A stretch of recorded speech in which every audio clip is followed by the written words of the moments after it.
గుంటూరు జిల్లా తెనాలికి చెందిన టీడీపీ నాయకురాలు జట్టి రేణుకపై సోషల్ మీడియాలో అసభ్యకర పోస్టులు పెట్టిన YCP social media convener Madigubba అశోక్ను తెనాలి పోలీసులు అరెస్టు చేశారు. టీటీడీ చైర్మన్ బీఆర్ నాయుడు వ్యవహారంలో జట్టి రేణుక మీద అనంతపురం జిల్లా మద్దల చెరువుకు చెందిన వైసీపీ నేత అశోక్ అసభ్యకరంగా పోస్టులు పెట్టాడు. అతన్ని అరెస్టు చేసి కోర్టులో హాజరుపరుస్తున్నట్లు సీఐ నాయబ్ రసూల్ తెలిపారు. ఇదే వ్యవహారానికి సంబంధించి గతంలో బాపట్లకు చెందిన షేక్ సయ్యద్ అనే వ్యక్తిని కూడా అరెస్టు చేసి రిమాండ్కు తరలించడం జరిగిందన్నారు. సోషల్ మీడియాలో పరువు ప్రతిష్టలకు భంగం కలిగించే విధంగా అసత్య ప్రచారంతో పోస్టులు పెట్టే వారిపై కఠిన చర్యలు తీసుకుంటామని సీఐ చెప్పారు.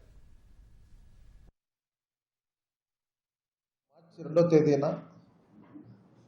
తెనాలి అంగలకుదురు చెందిన టీడీపీ మహిళా కార్యకర్త ఐటీడీపీ నాయకురాలు జట్టి రేణుక గారు ఇచ్చిన ఫిర్యాదు మేరకు సోషల్ మీడియాలో ఆమె యొక్క ఫోటోను మిస్లీడ్ చేస్తూ ఆమెని అసభ్యకరంగా పోస్ట్ చేసే విధంగా మాట్లాడడం కానీ పెట్టడం కానీ జరిగితే దాని మీద తెనాలి రూరల్ పోలీస్ స్టేషన్లో మన ఐటీ యాక్ట్ కింద కేసు రిజిస్టర్ చేయడం అయింది. దీనిలో భాగంగా ఆ రోజు ఎఫ్ఐఆర్ ప్రకారంగా మొత్తం 3 ముద్దాయిలు ఉంటే మన రీసెంట్లీ 4వ తేదీన A3 ముద్దాయి బాపట్ల చెందిన సయీద్ను అరెస్ట్ చేయడం జరిగింది.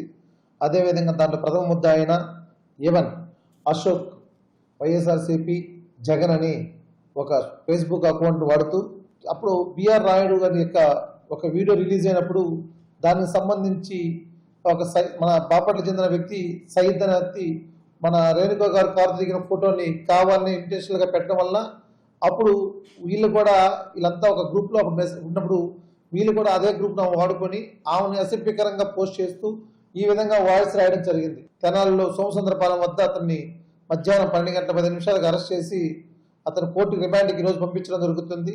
ఎవరు కూడా నిజ నిర్ధారణ ఇచ్చుకోకుండా సోషల్ మీడియా చేతిలో ఉందని చెప్పి ఇష్ట ప్రకారం వాడొద్దని మా యొక్క మనవి. అట్లాగాని ఉల్లంఘించినట్లయితే మటుకు మీ మీద చట్టపరంగా చర్యలు తీసుకుంటామని తెలియపరుస్తున్నాము. నిన్న ఒకరు అరెస్ట్ అయ్యారు, ఈరోజు ఇంకొకరు అరెస్ట్ చేస్తున్నాం. ఇంక 3వ వ్యక్తి కూడా ఉన్నాడు, అతని మీద ఇన్ఫర్మేషన్ పెట్టాము. త్వరలోనే వాళ్ళు కూడా అరెస్ట్ చేసి కోర్టు పెట్టడం జరుగుతుంది.